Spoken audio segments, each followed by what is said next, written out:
दोस्तों नमस्कार। मैं गुरुराज आप सभी का निर्माण आईएएस के इस प्लेटफॉर्म पे फिर से एक बार स्वागत करता हूं। और ये इकोनॉमी का सेशन है जिसमें हम यूनिट 2 को आगे बढ़ा रहे हैं। और आज के सेशन में हम लोग इन्फ्लेशन, अनएम्प्लॉयमेंट और साथ में कुछ नए कॉन्सेप्ट को समझेंगे। तो देखते हैं। ये बेसिकली हमारा पहला कॉन्सेप्ट है लिक्विडिटी ट्रैप का, तरलता जाल। दोस्तों आप इस फिगर से आइडिया लगा सकते हैं कि इसको लोन देने की कोशिश की जा रही है, लेकिन ये पर्सन लोन से भाग रहा है। तो ये कॉन्सेप्ट क्या है? बेसिकली तरलता जाल या लिक्विडिटी ट्रैप।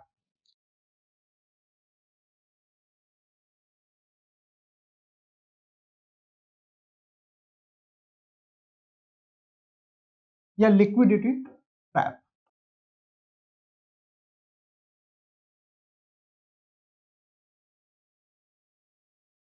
दोस्तों लिक्विडिटी ट्रैप वो सिचुएशन होती है जबकि बाजार में आरबीआई कोशिश करती है कि लिक्विडिटी बढ़े, तरलता बढ़े। और तरलता बढ़ाने के लिए वो क्या करती है कि रेपो रेट को कम करती है, जिसमें आरबीआई का विचार ये होता है कि रेपो रेट को कम करने से पैसा कहां जाएगा? आरबीआई से बैंक की ओर। रेपो रेट को कम करने से पैसा आरबीआई से बैंक की ओर जाएगा और बैंक से लोगों के पास जाएगा, पीपल के पास। तो इस विचार से आरबीआई रेपो रेट को कम करती है। लेकिन आरबीआई की रेपो रेट कम करने के प्रयास के बाद भी लोग उधार लेने के लिए तैयार नहीं है, लोग लोन लेने के लिए तैयार नहीं है। तो आरबीआई क्या करेगी कि अभी मान लीजिए उसने 6% रेपो रेट करा है, तो उसे 100 बेसिस पॉइंट घटा के 5% कर रही है। लेकिन अभी भी लिक्विडिटी कम बढ़ नहीं रही मार्केट में, लोग लोन लेने के लिए तैयार नहीं है। अगर लोग लोन लेंगे नहीं तो मार्केट की गतिविधियां होंगी कैसे? खरीदारों के पास पैसा होगा नहीं, बेचने वालों के पास सामान बनाने का पैसा नहीं है, लेकिन वो लोन भी नहीं ले रहे हैं। ऐसी स्थिति में जो मार्केट है वो स्लो होता चला जाएगा, इतना धीमा कि ना तो खरीदार होंगे और ना तो बेचने वाले होंगे। इसका मतलब यह है कि वो सिचुएशन होगी जबकि लिक्विडिटी ऑलमोस्ट ड्राई हो गई होगी। और ऐसी स्थिति को हम बोलते हैं लिक्विडिटी ट्रैप। मतलब लिक्विडिटी ड्राई हो गई है, कोई मांग नहीं बाजार में और धीरे धीरे पूर्ति में भी कमी होती चली जाती है। एक परिस्थिति आती है कि मांग और पूर्ति दोनों एकदम ड्राई हो जाती है। बेसिकली तरलता जाल यानी कि लिक्विडिटी ट्रैप को कैसे समझते हैं? तो डिमांड बिकम्स ड्राई, मतलब ये कि डिमांड का अभाव है, मांग की कमी है, तो उसे हम लिक्विडिटी ट्रैप कहते हैं। तो आरबीआई क्या करेगी? और 100 बेसिस पॉइंट घटा देगी, है ना, रेपो रेट को। फिर कम करते करते एक सिचुएशन आएगी जब कोई वो जीरो कर देगी। लेकिन आरबीआई कभी भी लिक्विडिटी ट्रैप की सिचुएशन को ओवरकम करने के लिए रेपो रेट को जीरो से कम नहीं करेगी, क्योंकि ऐसे करने पर लोन देने के पश्चात आरबीआई को ही और पैसा देना पड़ेगा। या व्यवहार में अगर समझें, प्रैक्टिकलिटी में, तो आरबीआई कभी 0% भी नहीं करती, बस वो कम करती है 5, 4, 3.53, बस इसके नीचे आने के पहले वो रुक जाती है। और वो गवर्नमेंट से कहती है कि अब मार्केट में लिक्विडिटी प्रमोट करने के लिए आप कुछ प्रयास कीजिए। तो मॉनेटरी पॉलिसी की मदद से जब लिक्विडिटी मार्केट में नहीं आती है तो फिस्कल पॉलिसी के माध्यम से आरबीआई गवर्नमेंट से लिक्विडिटी बढ़ाने के लिए रिक्वेस्ट करती है, क्योंकि फिस्कल पॉलिसी का कमांड किसके पास होता है? गवर्नमेंट ऑफ इंडिया के पास। और government of India fiscal policy की हेल्प से लिक्विडिटी बढ़ाने की कोशिश करेगी। ठीक है, तो ये होता है बेसिकली कॉन्सेप्ट डेट ट्रैप का, sorry liquidity trap. Liquidity trap को और डिटेल से समझने के लिए जरूरी यह है कि आप पहले यह समझें कि किसी भी कंडीशन पर जमा दर क्या होना चाहिए। अब मानते हैं आपके पास 100 रुपए है, ठीक है, 100 रुपए है आपके पास, मान लीजिए किसी समय 100 रुपए है। ये रुपए 100 लेके आप इसको बैंक में जमा करें या ना जमा करें, ये किन किन बातों पर फर्क पड़ेगा। मान लेते हैं किसी समय जमा दर 8% है, एफडी पर कह सकते हैं, एफडी पर जमा दर 8% है और इन्फ्लेशन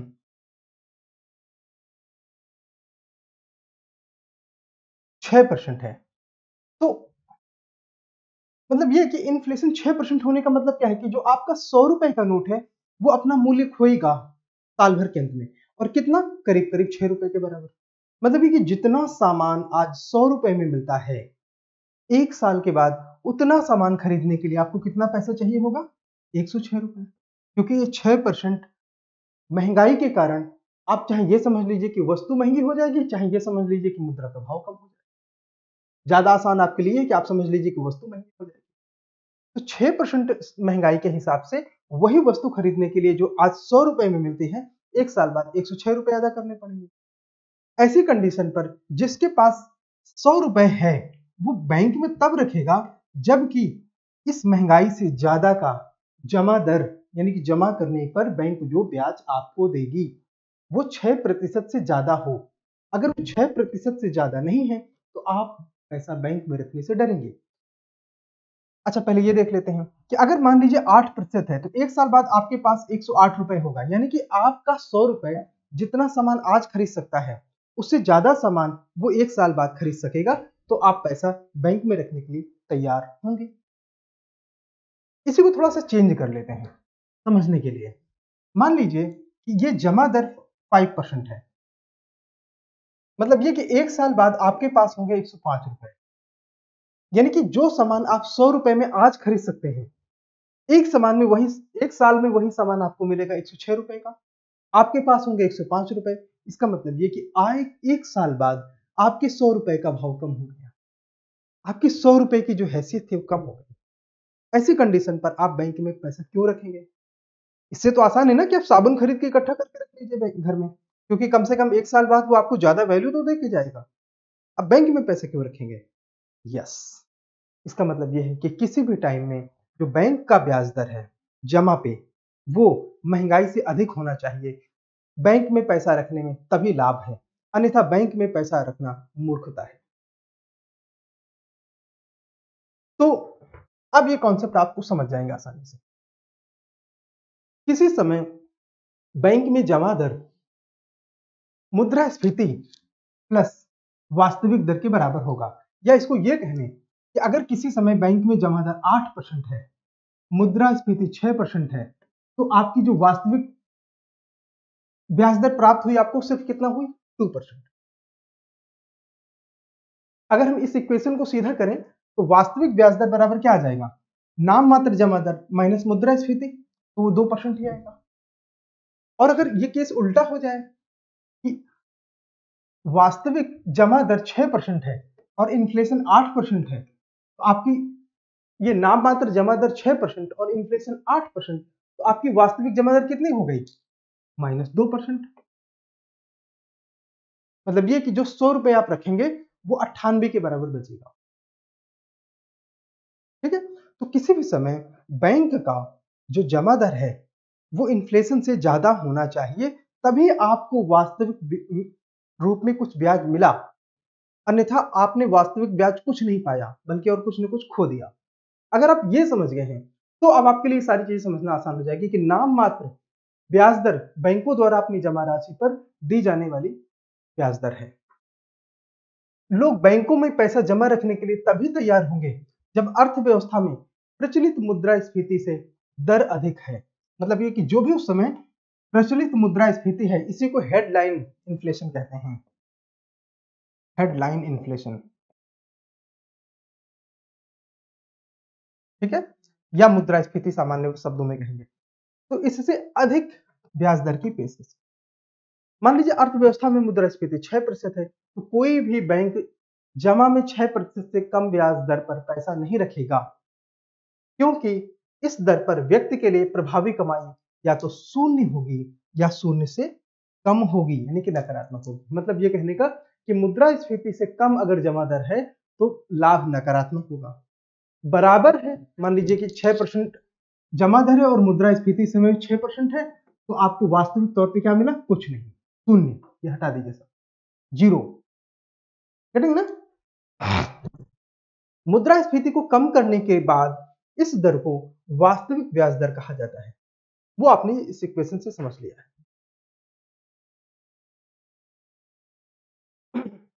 तो नाउ एक टाइम में देखते हैं कि नॉमिनल इंटरेस्ट रेट, मतलब ये डिपॉजिट रेट है जो जमा पे आपको मिल रहा है। जमा पर जो ब्याज आपको मिल रहा है, जमा ब्याज दर वो अगर किसी टाइम में 8% है और इन्फ्लेशन 6% है, मतलब वास्तविक तौर पर आपको सिर्फ 2% का लाभ हो रहा है। ठीक है, यानी कि आपके पास 100 रुपए हैं, आज 100 रुपए अगर कोई सामान खरीद सकता है तो वो सामान खरीद 1 साल बाद खरीदने के लिए इन्फ्लेशन 6% होने की वजह से 106 रुपए चाहिए। और अगर ऐसी कंडीशन में आप बैंक में पैसा रख रहे हैं तो आपको सिर्फ 2 रुपए का लाभ हो रहा है। क्यों 2 रुपए का लाभ हो रहा है? क्योंकि बाकी इन्फ्लेशन की वजह से आपकी वैल्यू गिर रही है। नाउ अगर किसी समय डिपॉजिट रेट 6% है, इन्फ्लेशन 4% है, तो रियल इंटरेस्ट रेट कितना आता है? यानी कि वास्तविक ब्याज दर कितना आता है? वास्तविक ब्याज दर कितना आता है? 2%। उसी तरह 4% डिपॉजिट रेट, 2% इन्फ्लेशन तो 2% का है ना, 2% डिपॉजिट रेट, 2% 0% इन्फ्लेशन तो आपको रियल इंटरेस्ट रेट 2% होगा। और अगर आपका डिपॉजिट रेट कुछ नहीं है, इन्फ्लेशन माइनस में है, यानी क्या? डिफ्लेशन, है ना। तो ऐसी कंडीशन पे जो रियल इंटरेस्ट रेट होगा 2% मेंटेन रहेगा। अब यहां से आप समझ सकते हैं कि क्यों जापान में बैंक में पैसा रखने पर या तो कभी आपको 1% इंटरेस्ट मिलता है जमा दर, या तो 0% मिलता है, और या तो नहीं मिलता, माइनस में मिलता है। कि मतलब ये कि आप अगर 100 येन बैंक की जापान की बैंक में जमा करना चाहते हैं तो हो सकता है कि आपको कुछ टोकन खर्च उसमें लगे, कि वापसी आपको 99 रुपए 50 पैसे ही मिलेगा, 99 येन एंड 50, 99.5 येन मिलेगा केवल। क्यों? या यूएस में क्यों इंटरेस्ट रेट इतने कम होते हैं? 2%, 2.5%, 3%, इंडिया की तरह 6%, 8% नहीं होते, जैसे यहाँ पे एफडी में 8% होते हैं। तो उसका कारण आप यहाँ समझ सकते हैं। पहले तो देखो ये कितने दिन की न्यूज है, 6 डेज अगो, 6 दिन पहले की। क्या स्थिति है कि जो आरबीआई का एस्टिमेट कहता है कि इन्फ्लेशन कहाँ जाएगा, करीब 5.9% के आसपास जनवरी मार्च एंड में, ठीक है, और ईयर एंड में करीब 5% रहेगा।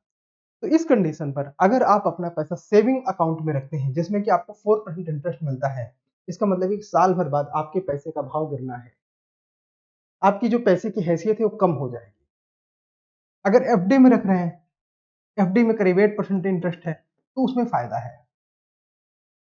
ठीक है, तो ये तो हो गई इकोनॉमिक टाइम्स की न्यूज। अब ये ब्लूमबर्ग की न्यूज क्या कहती है कि यूएस में जो इन्फ्लेशन है वो कितना रहने वाला है, करीब करीब 2.5%। इसीलिए चूंकि अब यूएस में इन्फ्लेशन अगर 2.5% है, वहां की बैंकें अगर 2.5-3% दे रही हैं तो इट्स फेयर, इसीलिए वहां पे 4% 5% नहीं मिलता है। अब जापान की स्थिति समझते हैं। ये जापान टाइम्स की न्यूज है और ये क्या कहता है कि जो जापान में इन्फ्लेशन होगा, इन्फ्लेशन रेट वो 1.6 होगा। मतलब ये कि जापान की करेंसी में और कम इन्फ्लेशन रहता है, इसीलिए जापान की बैंकें अपने नागरिकों को और कम जमा दर देती हैं, है ना। ये आपने प्रैक्टिकलिटी में समझ लिया। अब और देखते हैं। मान लीजिए कि अर्थव्यवस्था में मंदी है, मंदी के दौर में क्या होगा, और कीमतें नीचे गिर रही हैं। मंदी वो स्थिति होती है जब इकोनॉमिक एक्टिविटीज कम हो जाती हैं, मतलब लोगों के हाथ में कम पैसा होता है सामान खरीदने के लिए, इसलिए वो सामान कम खरीदते हैं। धीरे धीरे पूर्ति भी अपने हिसाब से कम होती जाती है, क्योंकि बहुत अधिक पूर्ति होने पर उसको वो भाव नहीं मिलता सप्लायर को, बेचने वाले को। तो ऐसी स्थिति को मंदी कहते हैं। मंदी की टेक्निकल भाषा क्या है वो अभी हम समझेंगे। ठीक है, मान लीजिए कि अर्थव्यवस्था में मंदी है और कीमतें नीचे गिर रही हैं। अर्थव्यवस्था को मंदी से बाहर निकालने के लिए, यानी अर्थव्यवस्था को प्रोत्साहित करने के लिए सेंट्रल बैंक पैसे की आपूर्ति बढ़ाने और मांग को बढ़ाने के लिए रेपो रेट को कम कर सकता है। ये हमने पीछे डिस्कस किया। लेकिन अगर अर्थव्यवस्था को मंदी से बाहर नहीं निकाला गया और कीमतें गिर रही हैं तो सेंट्रल बैंक रेपो रेट को और कम करेगा। और कब तक? जब तक शून्य नहीं हो जाएगा। हम समझ रहे हैं लिक्विडिटी ट्रैप, यानी कि तरलता जाल।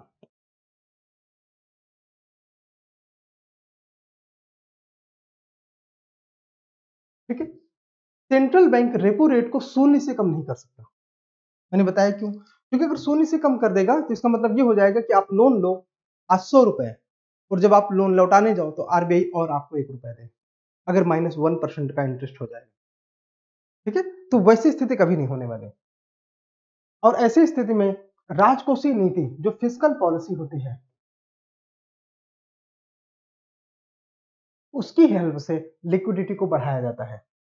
और जब आरबीआई शून्य से कम अपना रेपो रेट नहीं कर सकते और मार्केट में लिक्विडिटी नहीं आ रही, मतलब ये कि मार्केट में तरलता नहीं आ रही, मतलब ये कि लोग लोन लेने के लिए नहीं तैयार हैं और इकोनॉमिक एक्टिविटी को कोई पुश नहीं मिल रहा है, तो इस स्थिति को तरलता जाल के नाम पे परिभाषित किया, लिक्विडिटी ट्रैप के नाम पर। तरलता जाल के मामले में लोग अपने धन को सेविंग अकाउंट में, जिसमें कि थोड़ा सा इंटरेस्ट मिल रहा है, उसमें रखना पसंद करेंगे। क्यों? क्योंकि उनको लगता है कि सेविंग अकाउंट में पैसा है तो उस पैसों को कभी भी निकाल सकते हैं और भविष्य में जब भी बॉन्ड मार्केट में ज्यादा इंटरेस्ट मिलेगा तो वो अपने इस पैसे को बॉन्ड में लगा सकते हैं और बॉन्ड के माध्यम से अपने पैसे की ग्रोथ को इंश्योर कर सकते हैं। लेकिन लेकिन वो इसे सावधि खाते में क्यों नहीं रखेंगे, मतलब टर्म अकाउंट में क्यों नहीं रखेंगे या एफडी फिक्स डिपॉजिट में क्यों नहीं रखेंगे? क्योंकि एफडी में रखने के बाद वो पैसा अपना बीच में नहीं निकाल सकते और अगर निकालेंगे भी तो उन्हें पेनाल्टी देना पड़ेगा। इसलिए अगर आपके सामने प्रीलिम में क्वेश्चन आ जाता है कि लिक्विडिटी ट्रैप की सिचुएशन में क्यों ज्यादातर ग्राहक अपना पैसा सेविंग अकाउंट में रखना चाहते हैं, तो उत्तर आपके सामने। ठीक है, अब हमने लिक्विडिटी ट्रैप समझने की कोशिश करी। अब इसे ट्रैप कहते क्यों हैं, जाल कहते क्यों हैं, तो ये पॉइंट आपको एक्सप्लेन करेगा। इसे जाल इसलिए कहते हैं क्योंकि अगर निवेशक खर्च करने या निवेश करने के बजाय नकदी मांगे, ठीक है, नकदी के रूप में, क्योंकि अर्थव्यवस्था में कमजोर होने की उम्मीद करते हैं और इसके अतिरिक्त यह एक जाल है क्योंकि वो नकदी मांग रहे हैं, पैसा इन्वेस्ट करने के लिए तैयार नहीं है और वो लोन लेने के लिए तैयार नहीं है, इकोनॉमिक एक्टिविटी को कोई पुश नहीं मिल रहा, बेचने वाले सामान नहीं रख रहे हैं, खरीदने वाला तैयार नहीं है। ठीक है, तो वो अपना पैसा किस में रखेंगे निवेशक, नकदी में, और अर्थव्यवस्था के कमजोर होने की उम्मीद करते हैं, इस वजह से वो पैसा नकदी में रखते हैं। इसके अतिरिक्त यह एक जाल इसलिए भी है क्योंकि केंद्रीय बैंक उधार देने या खर्च करने को प्रोत्साहित करने के लिए ब्याज को शून्य से कम नहीं कर सकता, वो सारे प्रयास कर चुका है शून्य तक पहुंच जाए, इससे कम नहीं कर सकता, इसके बावजूद भी वो लिक्विडिटी को राइज नहीं कर पाता, लिक्विडिटी को पुश नहीं दे पाता, इसलिए हम इसे जाल कहते हैं कि लिक्विडिटी कहीं जाकर फंस गई है। नाउ इन्फ्लेशन, इन्फ्लेशन को समझते हैं थोड़ा सा डिटेल में। क्या है महंगाई? मान लेते हैं एक देश में सिर्फ 10 मैंगोज होते हैं, 10 मैंगोज, ठीक है, 10 आम होते हैं और उस देश में सिर्फ जीडीपी के नाम पे 100 रुपए हैं बस। इसका मतलब आप समझ सकते हैं कि 1 mango equal to 10 rupees. Next year RBI ने मान लीजिए कुछ करेंसी छाप दी, बहुत सारे कारण हो सकते हैं, हमने सबसे सरल वाला पकड़ा और इस कंट्री में हो गए 10 मैंगोज के सामने, 10 आमों के सामने 110 रुपए, तब हम ये बोलेंगे कि एक आम की कीमत 11 रुपए। Are you getting my point? तो इसका मतलब यह है कि आमों की संख्या तो नहीं बढ़ी, unit of product have not increased, unit of products have not increased but the amount of money increased. मतलब ये कि सामान की मात्रा नहीं बढ़ी, वस्तु की मात्रा नहीं बढ़ी, लेकिन अमाउंट सामने बढ़ गया, पैसा बढ़ गया। इसे हम बोलेंगे कि जो पैसा है उसकी कीमत कम हो गई, क्योंकि जो सामान खरीदने के लिए पहले 10 रुपए लगता था 1 मैंगो, वही सामान खरीदने के लिए 1 मैंगो अब 11 रुपए लग रहा है। मतलब ये कि पैसे की हैसियत कम हो गई, पैसे का मूल्य कम हो गया, धन का मूल्य कम हो गया, मनी का वैल्यू घट गया। ठीक है, तो इस कंडीशन को हम बोलेंगे मुद्रा स्फीति, इन्फ्लेशन। क्या बोलेंगे? इन्फ्लेशन, मुद्रा स्फीति हिंदी में।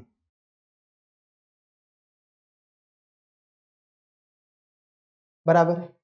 अब अगर आप ये समझ गए तो आपके लिए फिर ये समझना आसान हो जाएगा।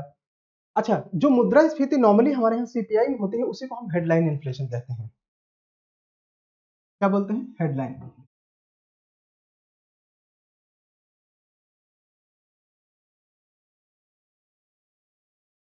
ठीक है, उसी को हम लोग हेडलाइन इन्फ्लेशन बोलते हैं। वह दर जिस पर वस्तुओं और सेवाओं की कीमत का या कीमतों का सामान्य स्तर बढ़ जाता है और बाद में क्रय शक्ति गिरने लगती है। जैसे रुपए की क्रय शक्ति गिरने लगी ना, जो सामान आपको 10 रुपए में मिलता था उसी सामान के लिए अब आपको 11 रुपए पे करना पड़ता है, तब रुपए की खरीदने की क्षमता कम हो गई, इसलिए आपको ज्यादा करेंसी पे करने की जरूरत पड़ती है। तो क्रय शक्ति गिरने लगती है और इसे मुद्रास्फीति कहते हैं। गंभीरता के स्तर के आधार पर, कि गंभीरता का मतलब कितनी इंटेंस है, 2%, 10%, 50%, 100%, 1000%, 1,00,000%, कितने प्रतिशत इन्फ्लेशन है, उसकी इंटेंसिटी यानी कि गंभीरता के आधार पर इसे 3 श्रेणियों में वर्गीकृत किया जाता है। इसमें पहला है लो इन्फ्लेशन। नॉर्मली ये सिंगल डिजिट में होता है, मतलब 3, 4, 5, 7% ऐसे, ठीक है, जो धीरे धीरे और अनुमानित रूप से बढ़ता है। अनुमानित का मतलब आपको पता है कि साल दर साल इतने परसेंट, 4%, 6% इन्फ्लेशन बढ़ रहा है, मुद्रास्फीति बढ़ रही है, उसका आपको अनुमान है। आप जानते हैं ना, हर चीज की प्राइस धीरे धीरे बढ़ती है, ठीक है, और सालाना एक अंक में होती है, सिंगल डिजिट में होती है। सिंगल डिजिट का मतलब 0 से लेके 9 तक, ठीक है, सिंगल डिजिट में। कम मुद्रास्फीति के मामले में लोग पैसा बचाने और बैंक में जमा करने के लिए तैयार होते हैं। क्यों? जैसे कि मैंने आपसे बताया कि अगर अगर यहां पे देखिए, जमा दर 8% है, इन्फ्लेशन 6% है, तो बैंक में रखने का आपको शुद्ध लाभ कितना होगा? 2%। गेटिंग ना? इसलिए ऐसी स्थिति में लोग पैसा बैंक में जमा होने के लिए करने के लिए तैयार होंगे। भारत में क्या है इन्फ्लेशन की स्थिति? ये अप्रोक्सीमेट लास्ट 5 ईयर का एवरेज है, ये 5.88% के आसपास है ना। चलिए ठीक है, ये नवंबर 22 के आसपास का डेटा है। नवंबर 22 के आसपास 5.88% इन्फ्लेशन रहा है। चलिए, अब गैलोपिंग इन्फ्लेशन क्या होता है? तो गैलप करना मतलब क्या होता है? जब घोड़ा जो है उछलता है आवाज के साथ, ठीक है, ध्वनि के साथ, तो उसे हम हॉर्स का गैलपिंग बोलते हैं कि हॉर्स इज गैलपिंग, ठीक है। तो उसी के नाम पर बना हुआ है गैलपिंग इन्फ्लेशन। जब प्रतिवर्ष डबल डिजिट या ट्रिपल डिजिट में इन्फ्लेशन हो, दोहरे या तिहरे अंक में, और नॉर्मली ऐसा कब होता है? जब डबल डिजिट या ट्रिपल डिजिट में इन्फ्लेशन होता है, तब इसे हम गैलपिंग इन्फ्लेशन बोलते हैं। नॉर्मली ऐसा कब होता है? जब कमजोर सरकारें हों, तब ये उच्च मुद्रास्फीति की स्थिति आती है। और युद्ध की स्थिति हो, क्रांति हो, जैसे रसिया यूक्रेन युद्ध चल रहा है, रसिया में इन्फ्लेशन 40-50% के आसपास पहुंच गया, food prices more than 4 times, है ना। तो क्रांति से पीड़ित पाया जाए, ऐसे देशों में ये वाला इन्फ्लेशन पाया जाता है। इस मामले में लोग सामानों की जमाखोरी करते हैं, घर खरीदेंगे। क्यों? उनके पास जो पैसा है उसका अवमूल्यन बहुत तेजी से हो रहा है, इसलिए सामान रख लो, क्योंकि सामान आज रखोगे कल इसके प्राइस फिर बढ़ेंगे, और वो जब तब भी बढ़ेंगे जब रूपी की एक्चुअल प्राइस आ जाएगी। घर, हाउस, गोल्ड, ये जितनी फिक्स्ड कमोडिटीज होती है ना, जिनमें कि आपको लंबी अवधि में फायदा होना लगभग तय है, और किसी भी इन्फ्लेशन का इनमें लॉन्ग टर्म कोई इफेक्ट नहीं होने, ठीक है। आप ऐसी वस्तुओं में पैसा रखेंगे। लोग पैसा बैंक में जमा करने के लिए तैयार नहीं होंगे। क्यों? क्योंकि बैंक आपको कितना दर ब्याज देगी? 4%, 6%, 8%, और इन्फ्लेशन बहुत ज्यादा है, यानी कि बैंक में पैसा रखने से आपकी पैसे की मूल्य बहुत कम हो जाएगी, ठीक है। बैंक मुद्रास्फीति दर की तुलना में बहुत कम ब्याज दे पाएगी और कारोबारी निवेश करने को तैयार नहीं होगा, क्योंकि कर्ज की दर ऊंची है। जो इन्वेस्टर होते हैं वो निवेश करने के लिए इसलिए नहीं तैयार होंगे, बिकॉज जब वो लोन लेने जाएंगे ऐसे वक्त पर ऐसे वक्त पर जब हाई इन्फ्लेशन है, जमा दर भी रिलेटिवली ज्यादा होते हैं, और लेंडिंग रेट हमेशा जमा दर से ज्यादा होगा, बिकॉज बैंक को अपनी कॉस्ट या ऑपरेटिंग कॉस्ट निकालनी होती है, प्रॉफिट निकालना। ठीक है। और जमा की कॉस्ट भी पे करनी पड़ती है। जमा की कॉस्ट क्या होती है कि जैसे 100 रुपए अगर बैंक किसी का जमा करती है तो उसे साल भर बाद कुछ प्रतिशत वापस करना पड़ेगा, 8%, 10%, वो जमा की कॉस्ट होती है। ठीक है, तो उन चीजों को वापस करना पड़ेगा। ऐसी स्थिति में निवेशक भी पैसा लोन लेके मार्केट में लगाने के लिए तैयार नहीं है, क्योंकि ये जो पैसा वो लेने जाएंगे लोन के तौर पर, वो उनको बहुत उच्च लेंडिंग रेट पर, उच्च ब्याज दर पर लोन मिलेगा। ठीक है। अब हाइपर इन्फ्लेशन क्या है? देखो, जैसे हमने बताया ना, इंटेंसिटी के आधार पर, गंभीरता के आधार पर परिभाषित है। हाइपर इन्फ्लेशन वो होता है जब कीमतों में हजार, लाख या कुछ भी इस तरह का अजम्पटिव फिगर आप ले लीजिए, हाइपोथेटिकल फिगर ले लीजिए, इतना ज्यादा इन्फ्लेशन हो तो हम उसे हाइपर इन्फ्लेशन कहते हैं। ऐसा कब देखा गया था? सेकेंड वर्ल्ड वॉर के टाइम में जर्मनी में, जबकि ब्रेड लेने के लिए लोगों को ट्रॉली में पैसा लेके जाना पड़ता था। जब पटाखे नोटों से महंगे हो जाएं, तब उन्हें हम हाइपर इन्फ्लेशन कहते हैं। ठीक। एक कॉन्सेप्ट पीछे है, कोर इन्फ्लेशन। थोड़ा सा समझ लेते हैं कोर इन्फ्लेशन क्या होता है। ये स्लाइड में नहीं है, ये आप लोग लिख लीजिएगा यहीं से। कोर इन्फ्लेशन, कोर मुद्रास्फीति। देखो, अब आपको पता है कि भारत में जो इन्फ्लेशन, हेडलाइन इन्फ्लेशन की का मेजरमेंट किया जाता है वो सीपीआई पे आधारित होता है। ठीक है, सीपीआई के इंडिकेटर पर। जिसको सीपीआई का इंडिकेटर पे होने का मतलब नहीं समझ में आया, वो पीछे का वीडियो देखेगा और सीपीआई रिलेटेड इन्फ्लेशन को समझेगा। और इसका तरीका यह है कि आप लिखिए सीपीआई इन्फ्लेशन, साथ में हमारे नाम के साथ सर्च कीजिए, यूट्यूब में आपको मिलेगा। ठीक है, बहुत आसान है। फिर अब देखिए, अब आपको पता है कि सीपीआई बास्केट में फूड एंड फ्यूल, यानी कि खाद्य पदार्थ और ईंधन, सबसे बड़ा बास्केट प्ले करते हैं। किसमें? सीपीआई में। ठीक है। और इसलिए हेडलाइन इन्फ्लेशन में जब भी फूड की या फ्यूल के प्राइसेस बढ़ते हैं, ईंधन और खाद्य पदार्थों के प्राइस बढ़ते हैं, तो हेडलाइन इन्फ्लेशन अचानक बूम कर जाता है, जंप कर जाता है। तो आपको असलियत में नहीं पता चलता है कि ये इकोनॉमी का सही इंडिकेटर है कि नहीं। जैसे आज प्याज प्याज की कीमत है 20 रुपए प्रति केजी प्याज, आलू की कीमत है 10 रुपए प्रति केजी। ठीक है। और 6 महीने बाद प्याज मिलेगा 70 रुपए, 60 रुपए, आलू मिलेगा 40 रुपए। तो देखा जाए तो इस तरह से इन्फ्लेशन ये 400 टाइम्स, 300 टाइम्स बढ़ गया। सॉरी, 3 टाइम्स 4 टाइम्स बढ़ गया, या 300 400% बढ़ गया। तो उसी तरह ऑयल मार्केट है। पेट्रोल की कीमत अचानक बहुत तेजी से बढ़ती है, क्रूड ऑयल की कीमत तेजी से बढ़ती है। उसी तरह भारत में पेट्रोल, डीजल, एलपीजी, इनकी प्राइसेस बहुत तेजी से बढ़ते हैं। तो ये इन इकोनॉमी की जो एक शुद्ध या सही इन्फ्लेशन है, उसका पिक्चर नहीं दे पाते या उसको बिगाड़ देते हैं। तो बिगड़े हुए पिक्चर से बचने के लिए हेडलाइन इन्फ्लेशन के विकल्प के तौर पर कोर इन्फ्लेशन का कॉन्सेप्ट आया। तो कोर इन्फ्लेशन का कॉन्सेप्ट क्या कहता है? कोर इन्फ्लेशन, ये कॉन्सेप्ट क्या कहता है? ये एक तो होता है हेडलाइन इन्फ्लेशन या इन्फ्लेशन। हेडलाइन इन्फ्लेशन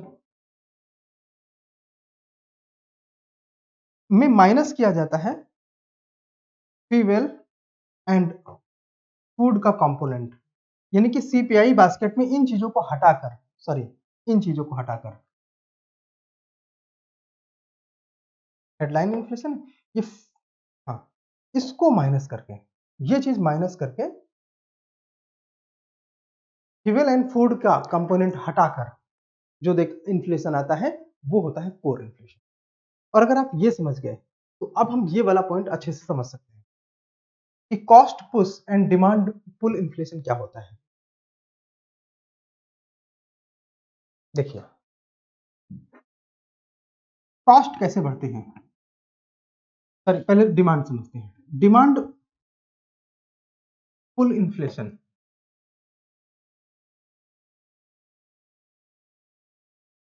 डिमांड कैसे बढ़ती है? डिमांड पे मांग, मांग होने के लिए जरूरी है कि जो सेक्टर्स ऑफ इकोनॉमी है, अब जब भी हमने सेक्टर्स ऑफ इकोनॉमी कही तो कौन कौन से सेक्टर्स हैं? हाउस होल्ड, हाउस होल्ड,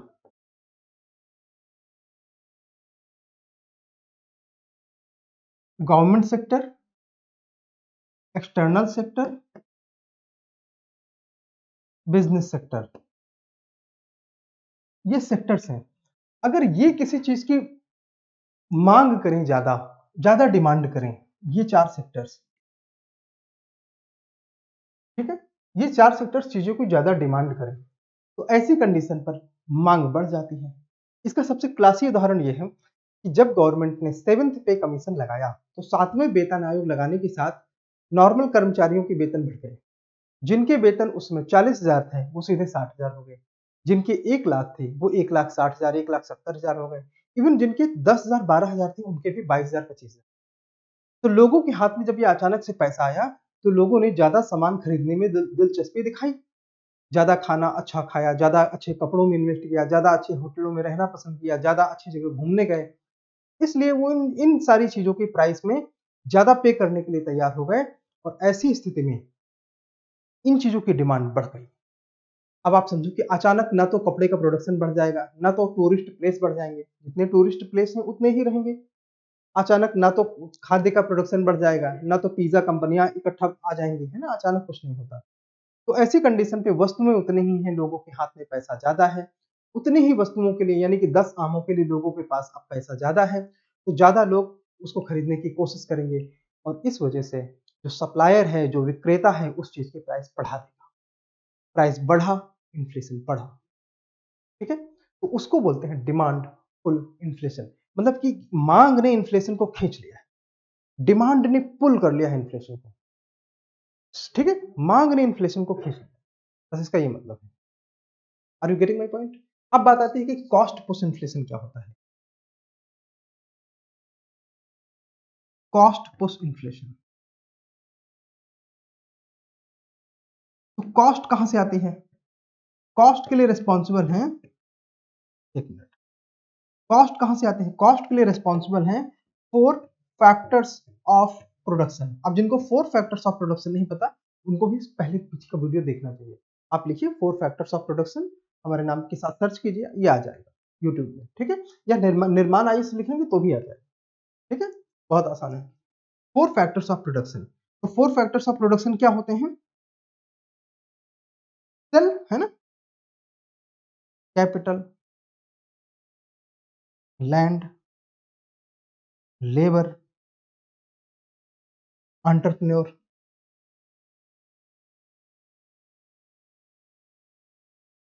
अब देखिए, कैपिटल का मतलब होता है पूंजी। पूंजी अगर महंगी हो जाए, पूंजी महंगी होने का मतलब क्या है? बैंक महंगा लोन दे तो उसे बोलते हैं पूंजी महंगी हो गई। ध्यान रखिएगा, लिख लिया तो बहुत अच्छा काम किया। फिर लैंड, अब लैंड में क्या पे करना पड़ता है? रेंट। अगर भूमि की जो कीमत है वो बढ़ जाए, उसका किराया है वो बढ़ जाए, ठीक है। तीसरी चीज क्या है? लेबर। अगर लेबर की वेजेस बढ़ जाए, लोग ज्यादा वेतन की मांग करने लगे, उनके वेतन बढ़ गए, वेजेस बढ़ गए। और एंटरप्रेन्योर, एंटरप्रेन्योर यानी कि उद्यमी, वो अपने प्रॉफिट को मैक्सिमाइज कर दे, बढ़ा दे कि उसे ज्यादा प्रॉफिट चाहिए तब वो ये काम करेगा। तो इनमें से कैपिटल, लैंड का रेंट अगर बढ़ जाए, लेबर का वेज अगर बढ़ जाए, ठीक है, एंटरप्रेन्योर अपना प्रॉफिट बढ़ा दे, तो ये सारी चीजें क्या होंगी? जो मान लीजिए वस्तु बन रही थी उस वस्तु की कीमत बढ़ जाएगी। अब वस्तु कौन सी बन रही थी? उदाहरण के तौर पे मान लीजिए कोई भी प्रोडक्ट ले लीजिए, पार्लेजी बिस्किट, पार्लेजी बिस्किट है, ये बिस्किट की कीमत बढ़ जाएगी। अब अगर ये बिस्किट की कीमत बढ़ गई तो ये मार्केट में महंगा बिकेगा। जब कॉस्ट बढ़ गई तो मार्केट में महंगा बिकेगा। आज जो पैक 10 का मिलता है वो 12 का मिलने लगेगा, क्योंकि जो मैन्युफैक्चरर है वो कॉस्ट जनता से ही तो वसूल करेगा। खरीदारों से ही तो वसूल करेगा, बायर से ही तो वसूल करेगा, कंज्यूमर से ही तो वसूल करेगा, है ना? तो वो कॉस्ट बढ़ा देगा। यानी कि 4 फैक्टर्स ऑफ प्रोडक्शन में से कोई 1, 2 या चारों फैक्टर्स महंगे हो जाएं, तो ऐसे महंगाई जो आती है उसको कॉस्ट पुश इन्फ्लेशन कहते हैं। मतलब ये कि इन चीजों ने कॉस्ट को पुश कर दिया है, लागत को पुश कर दिया है, बढ़ा दिया है। ठीक है, तो इसे कॉस्ट पुश इन्फ्लेशन बोलते हैं। और अगर आप ये समझ गए तो ये दोनों कॉन्सेप्ट एक्सप्लेन हो गए हैं। इनमें जो है अब ज्यादा कोई पॉइंट नहीं बचा। ठीक, कॉस्ट पुश इन्फ्लेशन को वेज पुश इन्फ्लेशन भी कहते हैं, क्योंकि लेबर जो वेज मांगते हैं अगर वो वेज बढ़ गया है तो वेज पुश इन्फ्लेशन हो जाएगा, है ना? देखिए, प्राकृतिक आपदाओं के टाइम में, ये प्राकृतिक आपदाओं के टाइम में, एकाधिकार की स्थिति में, विनिमय दरों के अवमूल्यन में, इन सारी परिस्थितियों में कॉस्ट पुश इन्फ्लेशन बढ़ता है। अब जैसे देखिए, आपदा आ गई, है ना? तो रॉ मटेरियल की सप्लाई घट जाती है। जैसे रॉ मटेरियल की सप्लाई, ट्रांसपोर्टेशन डैमेज हो जाता है। तो जैसे रॉ मटेरियल की सप्लाई घट जाएगी तो जो प्रोडक्शन है वो अपने आप में महंगा हो जाएगा, आपके पास महंगी वस्तुएं हैं। दूसरा, एकाधिकार की स्थिति में, मान लीजिए कि एक लेबर है जो कि एसी बना लेता है और दूसरा कोई लेबर है ही नहीं एसी बनाने वाला, तो एयर कंडीशनिंग को बनाने के लिए वो ज्यादा पैसे चार्ज करेगा, है ना? और ज्यादा पैसे चार्ज करेगा तो ज्यादा पैसे मांगेगा, तो जो खरीदार हैं उन पे बोझ आएगा, तो वस्तु महंगी हो जाएगी। तीसरा, विनिमय दरों के अवमूल्यन में, जब भी रूपी आपका अवमूल्यन होगा तो उसका प्रभाव लेंडिंग रेट्स में पड़ेगा।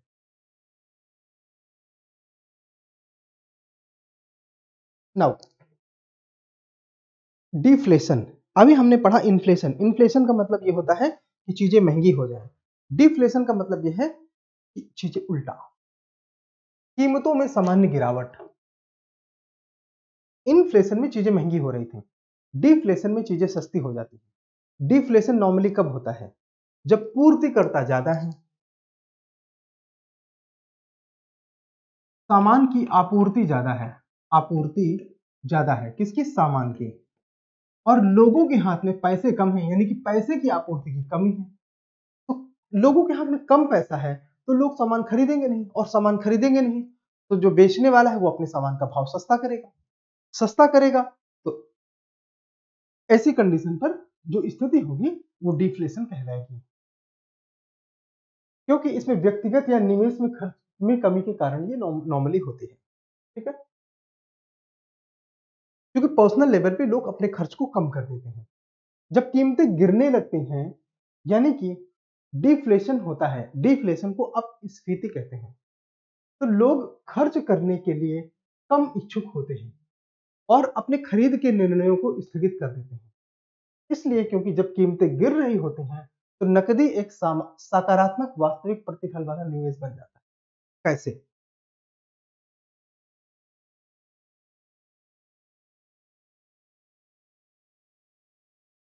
जैसे मान लेते हैं आज 10 मैंगोज, 10 आम 100 रुपए के हैं। ठीक है, 10 आम 100 रुपए के हैं।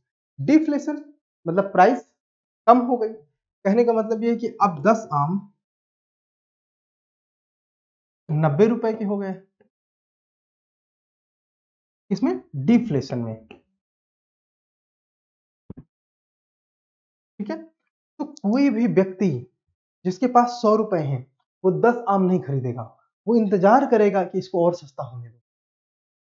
अगर 90 का हो गया, कल को शायद घटते घटते घटते घटते ये आ जाए 60 रुपए का 10 आम।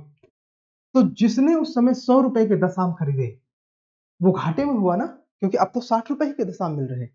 वो तो अपने आम बेच के भी नहीं पैसा इकट्ठा कर सकता। आप कहेंगे आम खराब हो जाता है, इसलिए आम का उदाहरण गलत है। जूते का ले लेते हैं, या जीन्स का ले लेते हैं, या टीवी का ले लेते हैं। इनमें आप आम की जगह कोई भी वस्तु रख दो, कॉन्सेप्ट विल रिमेन सेम। तो ऐसी कंडीशन पर लोगों को लगता है कि अपना कैश बनाए रखो, कैश ही सही निवेश है, वस्तु सही निवेश नहीं है। इसलिए लोग अपना पैसा या तो बैंक में रखेंगे या अपने पास रखेंगे, बट वो रखेंगे कैश में, सामान में खर्च नहीं करेंगे। तो प्रॉब्लम ये आएगी कि डिफ्लेशन आगे बढ़ जाएगा। ठीक है, और नकदी या बैंक का जमा ही ऐसी स्थिति में सही निवेश कहलाता है। और इससे अर्थव्यवस्था में मांग घट जाती है, कीमतें नीचे गिर जाते हैं और धीमी हो जाती हैं कीमतें।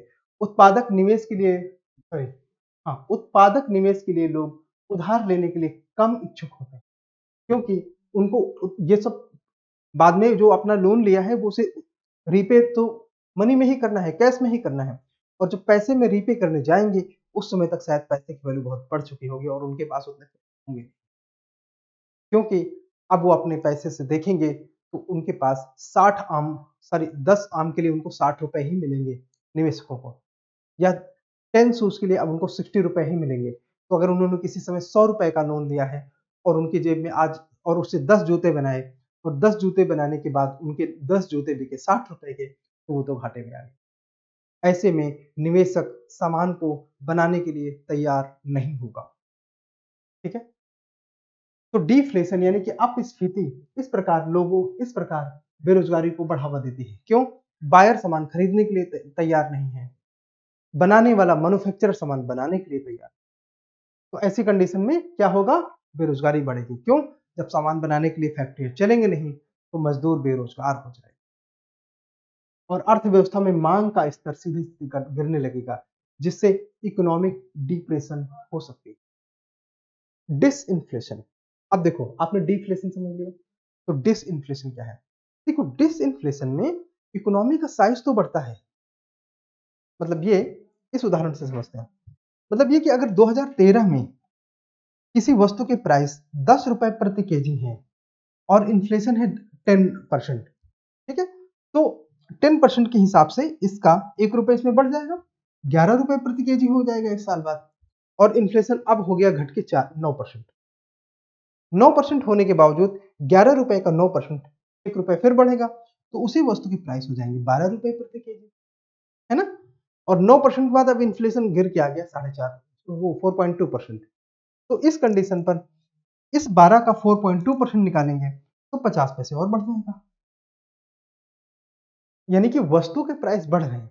आप इस जगह अगर जीडीपी रख देंगे, इस जगह अगर आप जीडीपी रख देंगे तो भी कोई समस्या नहीं, ठीक है, क्योंकि वो भी फाइनल प्राइस होते हैं प्रोडक्ट के। तो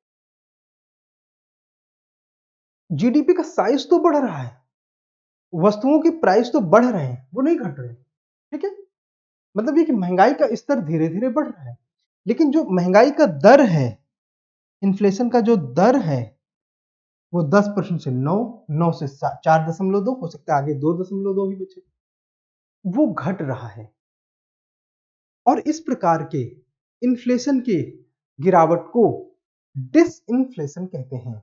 जबकि जीडीपी का साइज तो बढ़ रहा है, वस्तुओं की कीमत तो बढ़ रही है, लेकिन उनमें जो बढ़ावट है, जो इंक्रीज है, वो स्लो है। और इन्फ्लेशन यानी कि जो इन्फ्लेशन की दर है 9%, 8%, 7%, 6%, वो गिर रहा है। तो इस पैराडॉक्स को, जबकि इन्फ्लेशन का जो दर है गिर रहा है, जीडीपी का साइज या वस्तु का प्राइस बढ़ रहा है, तो इस परिस्थिति को डिसइन्फ्लेशन कहते हैं। नाउ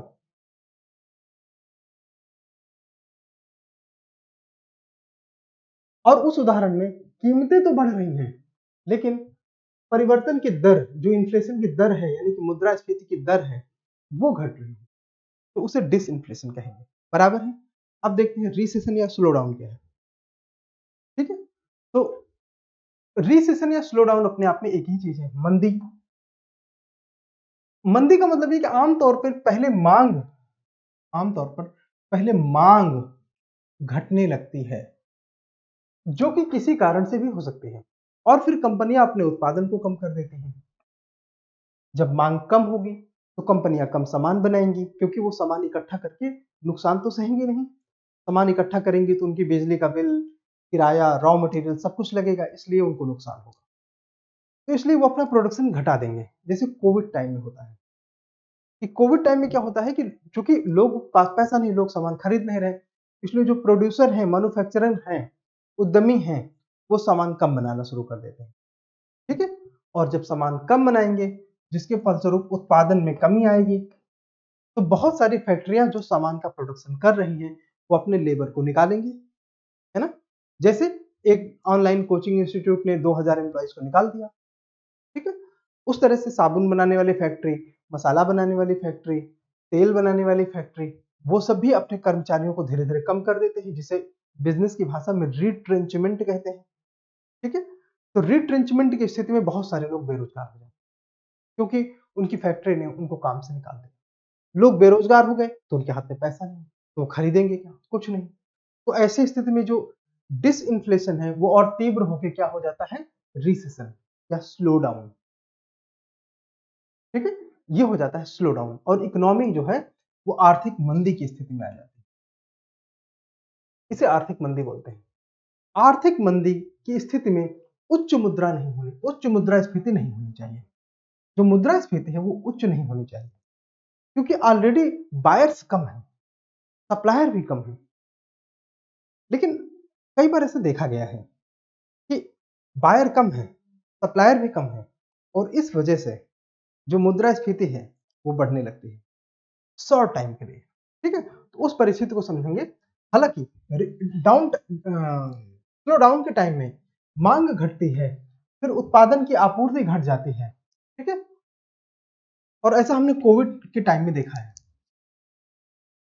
हाँ, इस कंडीशन पर मुद्रास्फीति हाई नहीं होनी चाहिए, आइडियली नहीं होनी चाहिए, क्योंकि लोगों के पास पैसा नहीं है चीजों को खरीदने के लिए। ओके, कोविड 19 के मामलों में देखा था कि जिसमें मुद्रास्फीति अधिक हो सकती है। ये वाली सिचुएशन क्या है? मंदी या रिसेशन आपूर्ति के कारकों जैसे सूखे या लॉकडाउन। देखो, जब लॉकडाउन या सूखा पड़ता है, सूखा पड़ने में अचानक रॉ मटेरियल की कमी हो जाती है, लॉकडाउन में फैक्ट्रियां बंद हो जाती है, लेकिन लोग कुछ तो सामान खरीदेंगे, भले उनके पास कम है पैसे। तो वैसी स्थिति में थोड़े टाइम के लिए क्या होता है, मुद्रास्फीति अधिक हो जाती है, क्योंकि जब लोग थोड़ा सामान खरीदेंगे, बट मैन्युफैक्चरिंग तो बहुत ज्यादा कम हो गई है। मैन्युफैक्चरर के पास बेचने के लिए तो बहुत ही कम है। मतलब ये कि अगर आर्टिकल बन रहे हैं 10 और खरीदने वाले हैं 11, तो 11 लोग 10 चीजों की मांग करें, 10 प्रोडक्ट की मांग करेंगे, तो कोई एक तो खाली हाथ जाएगा, और उस स्थिति में महंगाई बढ़ती है। ठीक है, तो ऐसा कब होता है नॉर्मली? कोविड, सूखा, या बाढ़ के टाइम में, या और भी किसी क्राइसिस के टाइम में थोड़े टाइम के लिए मुद्रास्फीति अधिक हो सकती है, लेकिन थोड़े समय बाद होगा कि परिणाम स्वरूप नौकरियों के नुकसान से मांग में कमी आएगी। जैसा हमने बताया ना कि प्रोड्यूसर्स घटेंगे तो एम्प्लॉय घटेंगे, एम्प्लॉय घटेंगे तो वो बेरोजगार होंगे, उनके हाथ में पैसा नहीं होगा, तो खरीदेंगे क्या? कुछ नहीं। जब कम खरीदेंगे तो मुद्रास्फीति में कमी आएगी। तो मंदी क्या है? मंदी के लिए कोई मानक परिभाषा नहीं है, लेकिन अर्थव्यवस्था में लगातार 2 तिमाहियों के लिए, कितना? 2 तिमाहियां। एक तिमाही मतलब एक 3 महीना, 2 तिमाही मतलब 6 महीना, 6 मंथ्स के लिए नकारात्मक विकास दर या सिकुड़ती जीडीपी। अब यहाँ पे नकारात्मक विकास दर का मतलब ये है, देखो, अगर जीडीपी 100 से 111 हो 101 हो जाए और इन्फ्लेशन 10% से घटकर 8% हो जाए, तो हम ये वाली बात नहीं कर रहे हैं, पहले तो ये समझिए। ऐसी कंडीशन पर जीडीपी का सिकुड़ना जरूरी है, यानी कि अगर जीडीपी का अमाउंट 100 है तो गिर के 99 या कुछ और कम हो गया, बट जीडीपी का अमाउंट, जो अमाउंट है वो घट रहा है। ठीक है, जीडीपी सिकुड़ती है तो उसे मंदी माना जाता है। यहां मुद्रास्फीति को नियंत्रित करने के लिए के उद्देश्य से टाइट मॉनेटरी पॉलिसी। अब जैसे देखिए,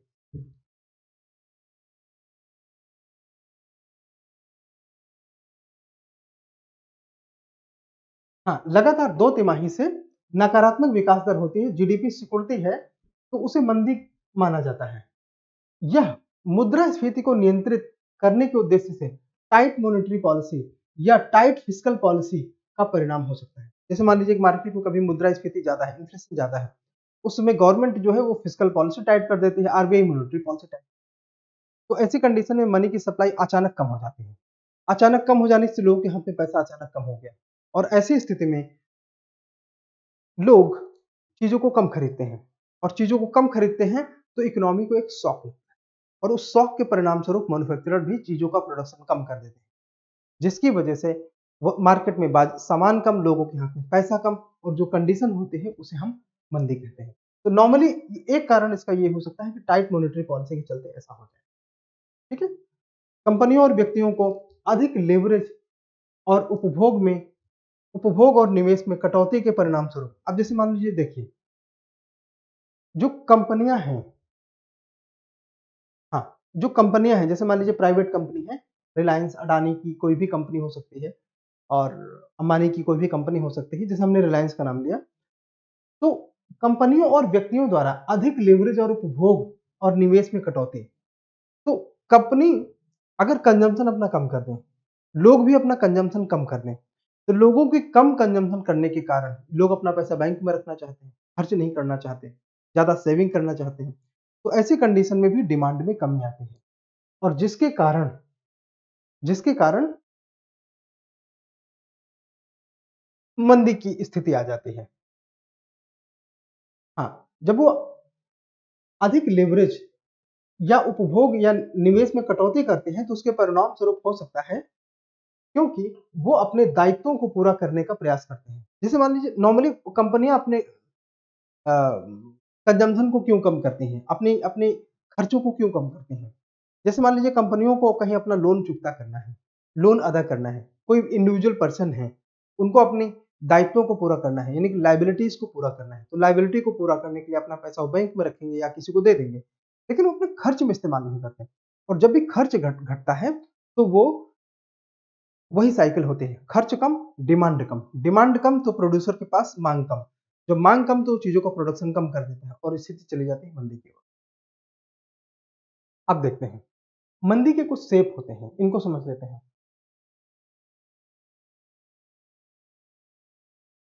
देखिए, जब मान लीजिए कोई इकोनॉमी है, ये हमारा स्केल है, X axis, Y axis, Y और एक्स, ठीक है।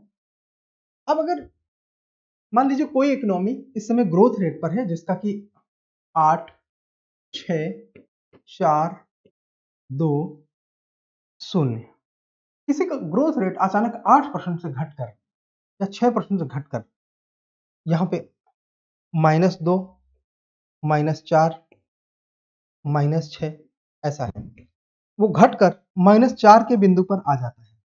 इकोनॉमी का ग्रोथ है वो -4 पे आ गया, और फिर उसी तेजी से घटकर बढ़कर फिर वो 6% पे पहुंच गया, तो ये वी शेप आ रहा है।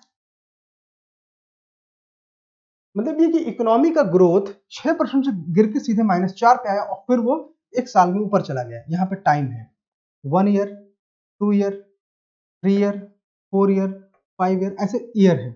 तो अगर कोई इकोनॉमी 8 महीने, 10 महीने, 1 साल, 12 महीने, 14 महीने में तेजी से गिरती है और फिर तेजी से उठती है, तो ये वी शेप जैसा लग रहा है। ऐसी कंडीशन को बोलते हैं वी शेप रिकवरी। मतलब ये कि इकोनॉमिक स्लो डाउन के बाद, मंदी के बाद, वो इकोनॉमी तेजी से रिकवर कर लेती है, तेजी से ग्रोथ को मेंटेन कर लेती है, और फिर जीडीपी फिर से ग्रो करने लगती है। ठीक है, मैडम निर्मला सीतारमण ने भारत की इकोनॉमी को बोला कि हाँ, वी शेप रिकवरी है। लेकिन उसी समय रघुराम जी राजन, जो कि पूर्व आरबीआई के गवर्नर हैं, अरविंद सुब्रमण्यन, जो कि चीफ इकोनॉमिक एडवाइजर रहे, उन लोगों ने बोला नहीं, वी शेप नहीं है, के शेप है। तो ये के शेप कौन सी प्रॉब्लम है, ये आप समझ गए, है ना। जब इकोनॉमी तेजी से गिरती है ऐसे, ठीक है, इसमें कुछ सेक्टर ऊपर जाते हैं और कुछ सेक्टर नीचे आते हैं। ऐसी स्थिति में के शेप, के जैसा शेप दिख रहा है, ठीक है, ये ऐसा के जैसा शेप दिख रहा है यहाँ पे, इसको के शेप रिकवरी बोलते हैं। कुछ सेक्टर्स, सम सेक्टर्स, वो तो ऊपर जा रहे हैं, और सम सेक्टर्स नीचे जा रहे हैं। जैसे मान लीजिए सॉफ्टवेयर इंडस्ट्री ऊपर जा रही है, फूड इंडस्ट्री नीचे जा रही है। भारत देश में कोविड के केस में क्या हुआ था, एग्रीकल्चर सेक्टर ऊपर जा रहा था और बाकी की इकोनॉमी नीचे जा रही थी, मैन्युफैक्चरिंग और सर्विस। तो ऐसी सिचुएशन को हम के शेप रिकवरी बोलते हैं। अब अगर आपने ये दो समझ लिया, तो बाकी की बहुत आसान है कि कोई इकोनॉमी मान लीजिए 6%, 4% नीचे गिरी, ग्रोथ रेट नीचे आ गया, और फिर यहीं पे वो आगे इस दर से ग्रो करने लगे। मतलब ये कि उसकी जो इकोनॉमी की साइज यहीं पे रुका रहे, कोई फर्दर ग्रोथ उसमें नहीं हो रहा, है ना। तो ये एल का शेप बन गया, तो ये एल शेप रिकवरी है, सिंपल, ठीक है। तो इस तरह से बहुत सारे शेप हम लोग पढ़ते हैं और आप इन चीजों को ज्यादा डिफिकल्ट नहीं है। हाँ, अगर कोई इकोनॉमी तेजी से नीचे गिरे, फिर थोड़े से उठे, फिर गिरे, फिर उठ जाए पूरी तरह से, ये डब्ल्यू का शेप बन जाएगा, तो इसको हम बोलेंगे डब्ल्यू शेप रिकवरी, है ना। एल शेप रिकवरी हमने पूछ लिया। और जब जीडीपी संकुचन के संदर्भ में गंभीर होती है, लंबी होती है ना, तो इस लंबी अवधि तक के मंदी को डिप्रेशन कहते हैं। ठीक है। डिप्रेशन क्या है? डिप्रेशन को आमतौर पर एक अत्यधिक मंदी के रूप में परिभाषित किया जाता है, और जब ये 3 वर्ष या 3 से अधिक वर्ष तक रहता है तो इसे डिप्रेशन कहा जाता है, जिसके कारण वास्तविक सकल घरेलू उत्पाद में कम से कम 10% की गिरावट हो। मतलब ये कि अगर किसी टाइम में भारत की जीडीपी 100 रुपए है तो गिर के 90 या उससे कम हो जाए। ठीक है। तो ऐसी कंडीशन को, जैसे मान लीजिए अगर भारत की जीडीपी आज की डेट में कितना है, अप्रोक्सीमेट 4 ट्रिलियन से कुछ कम, 3.4 है, समझने के लिए हम 4 ट्रिलियन कह देते हैं। और अगर ये 10% कम हो जाए, यानी कि 4 से 3.6 ट्रिलियन बचे, ठीक है, तो हम इसे डिप्रेशन कहेंगे। ठीक है, I hope you got the point. तो स्टैगफ्लेशन क्या है? स्टैगफ्लेशन वो स्थिति होती है जबकि इन्फ्लेशन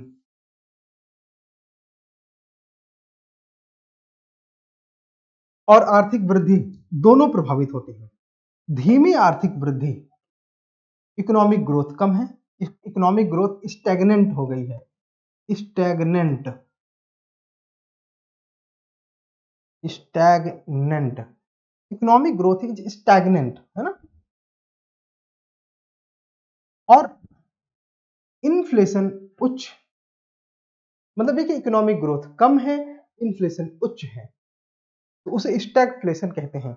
जैसे मिस्टर अरविंद सुब्रमण्यन ने वर्तमान भारतीय परिप्रेक्ष्य को यही बोला, खासतौर जो पिछले 1 साल का समीकरण था, कि इकोनॉमिक ग्रोथ तो कम है। अगर हम बेस ईयर इफेक्ट को हटा दें, बेस ईयर इफेक्ट मतलब जो कोविड के टाइम में इकोनॉमी तेजी से 7.3% नीचे चले गई थी, अगर हम उसको हटा दें और 2019 के आधार पर देखें तो हमारी इकोनॉमिक ग्रोथ माइनस में थी। यानी कि इकोनॉमिक ग्रोथ माइनस में होने के बावजूद जो वो इन्फ्लेशन था वो 9% के आसपास था। तो ऐसी स्थिति को मिस्टर सुब्रमण्यन ने इसे क्या बोला कि ये स्टैगफ्लेशन की स्थिति है। मिस्टर चिदम्बरम जो कि पूर्व के वित्त मंत्री थे, उन्होंने भी इसको स्टैगफ्लेशन बोला। ठीक है। आमतौर पर कॉस्ट मुद्रास्फीति को धक्का देती है ऐसी स्थिति में, यानी कि बढ़ती हुई जो कीमतें हैं वो मुद्रास्फीति को बढ़ाती हैं। आपूर्ति पक्ष के मुद्दों के कारण, यानी कि supply side constraints, supply side constraints, इनके चलते सिस्टम में अत्यधिक तरलता की स्थिति में मुद्रास्फीति पैदा करती है, जो कि उच्च कीमतें और मांग में कमी आने की संभावना है, जो कि अर्थव्यवस्था को और मंदी की ओर बढ़ाती है। देखो, मांग कम है लेकिन सप्लाई साइड इन्फ्लेशन मेंटेन है, तो ऐसी स्थिति में स्टैगफ्लेशन की स्थिति यहाँ पे बढ़ जाती है, और आने वाले टाइम में मांग और कम हो जाएगी क्योंकि अनएम्प्लॉयमेंट है। हाँ, there is unemployment, you can see here. ठीक। और जब अनएम्प्लॉयमेंट की बात होगी तो फिर केवल पकौड़े खरीदने से एम्प्लॉयमेंट नहीं आ जाएगा, है ना। बहुत कुछ इकोनॉमी में चाहिए होता है जिसकी वजह से आप अनएम्प्लॉयमेंट को काउंटर कर सकते हैं। या हम ये कहें कि केवल 1, 2, 3 या 4 सेक्टर की ग्रोथ से एम्प्लॉयमेंट नहीं आ जाएगा। ठीक है। और अगर आपने रिसेंट का फिनोमेना देखा हो तो बिजनेस स्टैंडर्ड की एक लीक्ड रिपोर्ट के हिसाब से जो अनएम्प्लॉयमेंट का स्तर है भारत में, वो लास्ट 40 ईयर्स में हाईएस्ट है। पिछले 40 सालों में सबसे ज्यादा अनएम्प्लॉयमेंट इस समय। ठीक। तो इस आधार पर हम अनएम्प्लॉयमेंट को समझने की कोशिश करेंगे कि आखिर बेरोजगारी होती क्या है। बेरोजगारी क्या होती है? तो अब बेरोजगारी को समझने के लिए हमें जानना पड़ेगा कि किसी कंट्री में कोई एक पॉपुलेशन रहती है। जैसे भारत में आप जानते हैं कि 1.3 बिलियन के आसपास पॉपुलेशन है। इस पॉपुलेशन में कुछ लोग जॉब कर रहे हैं, कुछ लोग जॉब की इच्छा रखते हैं। तो जो लोग जॉब कर रहे हैं या जॉब की इच्छा रखते हैं, उनको हम लेबर फोर्स कहेंगे। जो लोग ना तो जॉब कर रहे हैं और ना जॉब करने में कोई दिलचस्पी है उनकी, उनको हम not in the labour force कहेंगे। जैसे कि छोटे बच्चे, बुजुर्ग लोग, जो लोग घर में रहते हैं वो, रिटायर्ड लोग, और simply not looking for job, अमीर बाप की बिगड़ी औलाद, बराबर है, ये लोग जॉब नहीं ढूंढते। तो ऐसे कंडीशन पर हम उनको बोलेंगे कि not in the labour force, ये लोग लेबर फोर्स का हिस्सा नहीं है। लेबर फोर्स का हिस्सा सिर्फ वो लोग हैं जो नौकरी कर रहे हैं या नौकरी चाहते हैं, लुकिंग फॉर जॉब, है ना, उनके पास जॉब है नहीं लेकिन वो नौकरी चाहते हैं, इसलिए हम उनको अनएम्प्लॉयड बोलेंगे। ठीक है, तो अब ये लेबर फोर्स शब्द का क्या मतलब है? लेबर फोर्स का मतलब है जनसंख्या का वो हिस्सा जो या तो कार्यरत है या बेरोजगार है, अर्थात कार्यरत नहीं है। यानी कि बेरोजगार को ही तो आप बोलेंगे कि वो कार्यरत नहीं है, लेकिन वो सक्रिय रूप से नौकरी की तलाश करता है, नौकरी की तलाश करता है, तभी तो ये पता चलता है कि हाँ वो जॉब करने के लिए इच्छुक है। अर्थशास्त्री बेरोजगार की परिभाषा ऐसे व्यक्ति के रूप में करते हैं जिसे आधे दिन में 1 घंटे का भी रोजगार नहीं मिलता, यानी कि एक दिन में जो 2 घंटे से कम काम करता है वो अर्थशास्त्री कहते हैं। आधा दिन का मतलब 12 बजे के पहले, दोपहर के 12 बजे के पहले, यानी कि एक दिन में जो 2 घंटे से कम का काम पा रहा है, जिसे 2 घंटे का भी काम नहीं मिल रहा है, वो बेरोजगार है। बेरोजगारी को श्रम शक्ति के बेरोजगार लोगों की संख्या के प्रतिशत के रूप में संदर्भित किया जाता है। कि श्रम शक्ति में यानी कि लेबर फोर्स में कितने लोग ऐसे हैं जिनके पास काम नहीं है। लेबर फोर्स में वो लोग भी हैं जिनके पास जॉब है, वो लोग जिनके पास जॉब नहीं है लेकिन वो जॉब करने में इच्छुक हैं। तो इन दोनों की तुलना में कितने लोग जिनके पास जॉब नहीं है, ये वो अनुपात होता है। मतलब ये कि अनएम्प्लॉयमेंट परसेंटेज, बेरोजगारी का प्रतिशत बराबर बेरोजगार लोग बटे लेबर फोर्स। इस लेबर फोर्स में बेरोजगार और गैर बेरोजगार ये दोनों जुड़े हुए हैं। ये गैर बेरोजगार मतलब जिसके पास रोजगार है, और बेरोजगार जिसके पास रोजगार नहीं है, इन दोनों का जोड़ लेबर फोर्स कहलाता है, जो कि ये मल्टीप्लाई बाय 100। तो बेरोजगारी का डेटा भारत की जनगणना रिपोर्ट के आधार पर पता चलता है। एनएसओ नेशनल स्टैटिस्टिकल ऑर्गेनाइजेशन राष्ट्रीय सांख्यिकी कार्यालय द्वारा आवधिक श्रम बल सर्वेक्षण जारी किया जाता है, जिसको आप पीरियोडिक लेबर फोर्स सर्वे कहते हैं। तो पीरियोडिक लेबर फोर्स पीएलएफएस किसके द्वारा जारी किया जाता है? एनएसओ के द्वारा। अब ये प्रीलिम का आपका क्वेश्चन है ना, इसको ध्यान देंगे। रोजगार और प्रशिक्षण महानिदेशालय यानी कि directorate general of employment and training data भी हमारे देश में अनएम्प्लॉयमेंट का डेटा देता है। तो बेरोजगार किसे कहते हैं? फिर से फंडामेंटल क्वेश्चन वही, बेरोजगार उस व्यक्ति को कहा जाएगा जो प्रचलित मजदूरी दर पर, अब मान लीजिए कि यहाँ पे दिन भर काम करने के लिए यानी कि 8 घंटे काम करने के लिए 400 रुपए मिलते हैं न्यू दिल्ली में। ऐसी कंडीशन पर इस प्रचलित मजदूरी दर पर कोई काम तो करना चाहता है लेकिन उसे काम मिल नहीं पा रहा। अगर मान लेते हैं दिल्ली में 400 रुपए प्रचलित मजदूरी दर है, कोई काम करना चाहता है, वो कोशिश करता है लेकिन उसे काम मिलता नहीं है, तो उसे बेरोजगार कहेंगे। ठीक, विकासशील देशों में निम्न प्रकार की बेरोजगारी पाई जाती है। अब हम देखो इस बात पे ध्यान देना कि कौन सी बेरोजगारी विकासशील देशों में ज्यादा प्रेजेंट होती है, कौन सी बेरोजगारी विकसित देशों में ज्यादा प्रेजेंट होती है, इस पे थोड़ा सा टेंशन पे करेंगे। विकासशील देशों में मौसमी बेरोजगारी एक कॉमन है, और नॉर्मली ये कहां पे पाई जाती है? कृषि क्षेत्र में। कि कृषि क्षेत्र में जुताई, बुआई, कटाई आदि कार्यों में रोजगार मिल जाता है, लेकिन जैसे ही कार्य खत्म हो जाता है, कृषि में लगे लोग बेरोजगार हो जाते हैं। मतलब ये किसमें मौसम पर निर्भरता है। मानसून सीजन पे पैडी के टाइम में लोगों को पैडी क्रॉप पे एम्प्लॉयमेंट मिल जाता है, पैडी की क्रॉपिंग हो गई, ठीक है, बीच में हार्वेस्टिंग तक के लिए लोग अनएम्प्लॉयमेंट है। हार्वेस्टिंग के टाइम उसका जब पैडी कट के यानी कि धान कट के घर आता है, उसमें उनको काटने का काम मिल जाता है 1 महीने के लिए, फिर वो बेरोजगार हो गए। फिर रबी के सीजन में उनको बुआई के समय काम मिलता है, हार्वेस्टिंग के टाइम में बीच में 2 महीने का फिर गैप होता है, फिर वो बेरोजगार हो जाते हैं। मतलब ये कि उनकी जो रोजगार है वो मौसम पर निर्भर है। ठीक है, मौसम पे उनकी निर्भरता है, इस वजह से इसको बोलते हैं सीजनल अनएम्प्लॉयमेंट, मौसमी बेरोजगारी। ठीक, दूसरा, ओ माय गॉड, आप लोग बताइए ये खेत किस चीज का है? अगर आप लोग सच सच बता पाते हैं कि खेत किस किस चीज का है, तो हम मानेंगे कि हाँ ये आपने समझ लिया है। ठीक है, यहां से आप आइडेंटिफाई करके बताइए कि ये खेत व्हीट है, पेडी है, मेज है या मिलेट है। ठीक है, ये आप देख के बताइए, कमेंट कीजिए निश्चित।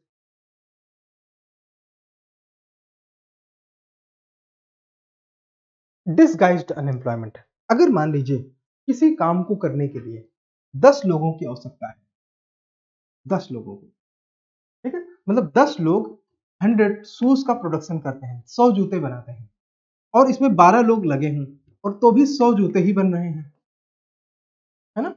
तो ऐसी कंडीशन को बोलते हैं डिसगाइज्ड अनएम्प्लॉयमेंट। इसमें दो लोग डिसगाइज्ड हैं, मतलब दो लोग जबरदस्ती लगे हुए हैं, अगर वो ना भी होते तो भी 100 जूते बन जाते हैं। तो और ऐसी बेरोजगारी कहाँ पाई जाती है? कृषि में। हमारे पूरे परिवार, किसी के पास 2 हेक्टेयर भी जमीन नहीं है, पता लगा परिवार के सारे मेंबर लगे हुए हैं, उनमें से 2 लोगों को निकाल दो तो भी प्रोडक्शन उतना ही हो रहा है ना? मान लीजिए कि 2 हेक्टेयर लैंड में प्रोडक्शन हो रहा है 10 टन ऑफ व्हीट का, और इसमें 10 लोग लगे हुए हैं परिवार के, इनमें से 5 को अगर निकाल दिया जाए तो केवल 5 लोग भी ये खेती करें और 10 टन ऑफ प्रोडक्शन हो जाए व्हीट का। तो इसका मतलब कि बाकी के 5 लोग प्रोफेशनली डिसगाइज्ड तौर पर अनएम्प्लॉयड हैं। ठीक है, बिकॉज उनके होने से कोई एक्स्ट्रा यूनिट ऑफ प्रोडक्शन नहीं हो रहा। एंड नाउ जब आप डिसगाइज्ड अनएम्प्लॉयमेंट समझ लेते हैं तो बात आती है स्ट्रक्चरल अनएम्प्लॉयमेंट की। स्ट्रक्चरल अनएम्प्लॉयमेंट का मतलब होता है कि जब भी स्ट्रक्चर में कोई चेंज होता है, उदाहरण के तौर पर पहले टाइप मशीन में काम होता था, फिर आ गया कंप्यूटर, अब टाइप राइटर है वो कंप्यूटर चला नहीं पाते हैं, कंप्यूटर चलाने वाले बीटेक के हुए सॉफ्टवेयर इंजीनियर हैं, तो जिसकी वजह से ढेर सारे टाइप राइटर अनएम्प्लॉयड हो गए, और कंप्यूटर के जो एक्सपर्ट हैं वो लोग उसकी जगह पे काम में आ गए।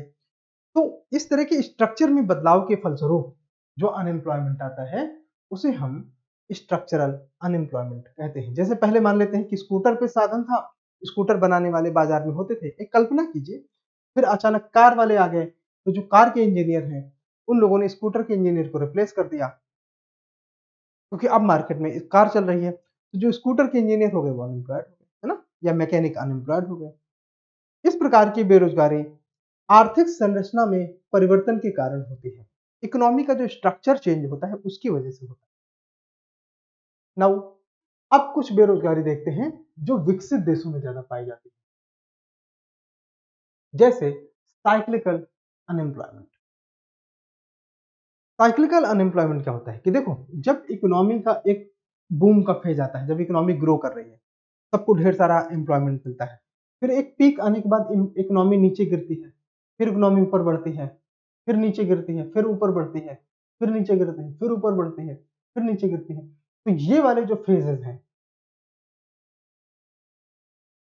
ये वाले जो फेज हैं, ये जब इकोनॉमी नीचे गिर रही थी, ठीक है, और ये बिजनेस साइकिल में होता है, तो ऐसे टाइम में बहुत सारे लोगों को की नौकरियां जाती हैं, और ये जो टाइम होता है उस टाइम में जो अनएम्प्लॉयमेंट आता है उसे साइक्लिकल अनएम्प्लॉयमेंट।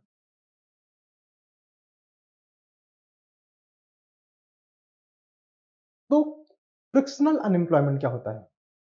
जब एक एम्प्लॉय एक जॉब छोड़कर दूसरी नौकरी की कोशिश करता है तो उसके बीच में एक फ्रिक्शन ऑफ टाइम के लिए वो अनएम्प्लॉयड होता है, इसे फ्रिक्शनल अनएम्प्लॉयमेंट कहते हैं। प्रतिरोधात्मक या घर्षण जनित बेरोजगारी। ठीक है, एक रोजगार छोड़ के जब दूसरे रोजगार में जाता है तो बीच में जो अनएम्प्लॉयड होता है उसे फ्रिक्शनल अनएम्प्लॉयमेंट कहते हैं। और ऐच्छिक बेरोजगारी क्या होती है?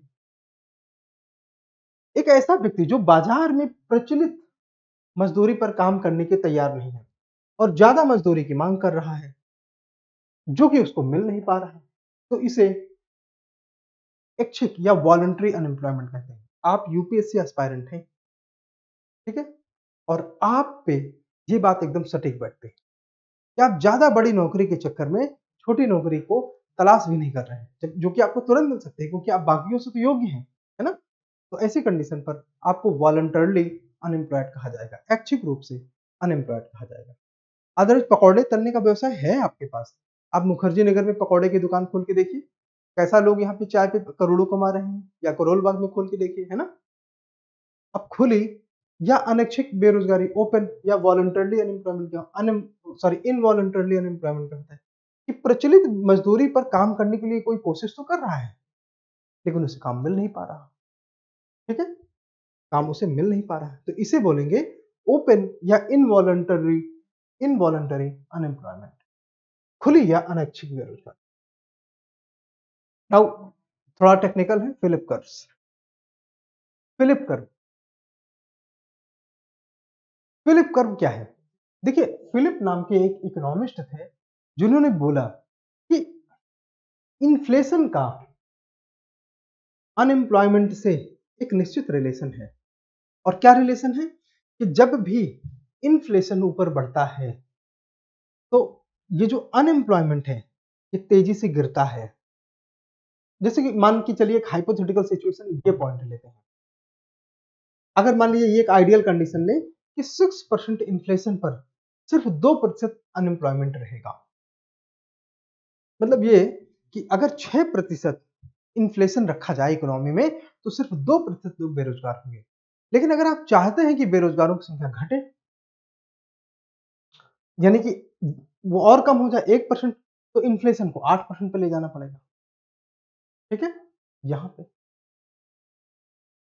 ये पॉइंट ए, ये पॉइंट बी, ठीक है। लेकिन अगर आप चाहते हैं कि महंगाई नीचे आ जाए, इन्फ्लेशन कम हो जाए और गिर के 4% पे हो जाए, तो आपको बेरोजगारी 4% से ज्यादा रखनी पड़ेगी, ठीक है। अगर मान लीजिए कि अर्थव्यवस्था में सरकार ये चाहती है कि महंगाई कम से कम रहे, लिमिटेड एकदम, मतलब 2%, तो ऐसे कंडीशन पर हो सकता है आपको जो अनएम्प्लॉयमेंट हो वो 10% रखना पड़े। तो वो कौन सा पॉइंट है जहां पे इन्फ्लेशन और अनएम्प्लॉयमेंट का संतुलन आएगा? ये अपने आप में एक बड़ा प्रश्न चिन्ह लगाता है, क्योंकि एशियन क्राइसिस के समय देखा गया कि वहां पे इन्फ्लेशन तेजी से बढ़ रहा था, इन्फ्लेशन तेजी से बढ़ रहा था और अनएम्प्लॉयमेंट घट रहा था।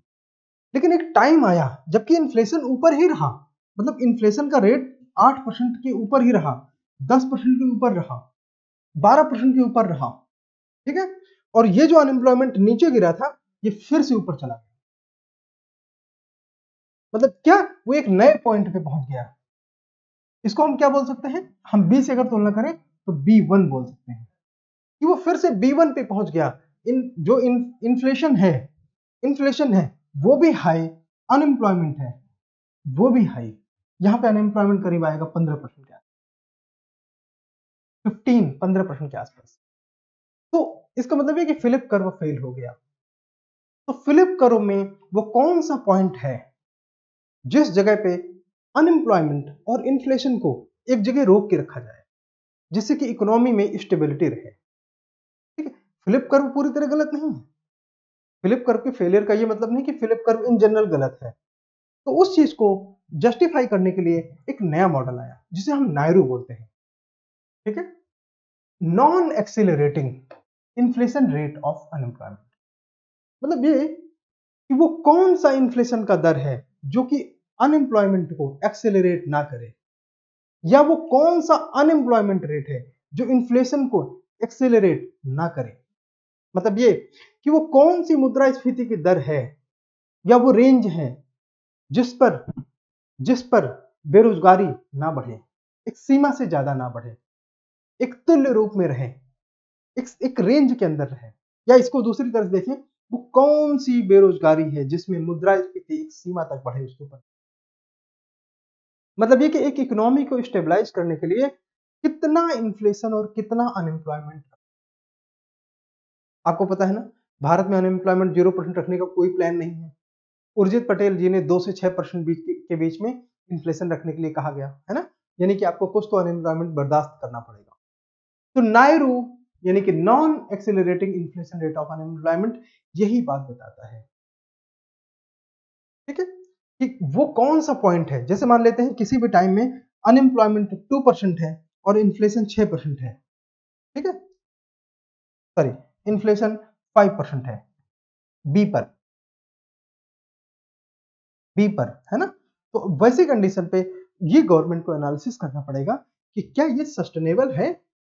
कहीं ऐसा तो नहीं कि हम अनएम्प्लॉयमेंट कम करने के चक्कर में इन्फ्लेशन हाथ से निकल जाए और वो आगे निकल जाए बहुत ज्यादा, ठीक है। तो हो सकता है कि फिलिप 2 इनको ये सजेस्ट करे, नहीं, आप कंट्री में जो अनएम्प्लॉयमेंट है वो 5% के आसपास रखो और इन्फ्लेशन को आप 5% से ज्यादा मत जाने दें, सॉरी, इन्फ्लेशन को आप 2% से ज्यादा मत जाने दें, यानी कि पॉइंट ए पर, ठीक है। तो फिलिप 2 ये कहता है कि जो आपकी इन्फ्लेशन की रेंज है वो है 2 से 5% के आसपास और जो अनएम्प्लॉयमेंट की रेंज है वो 2 से 5% के आसपास ही है। That's it.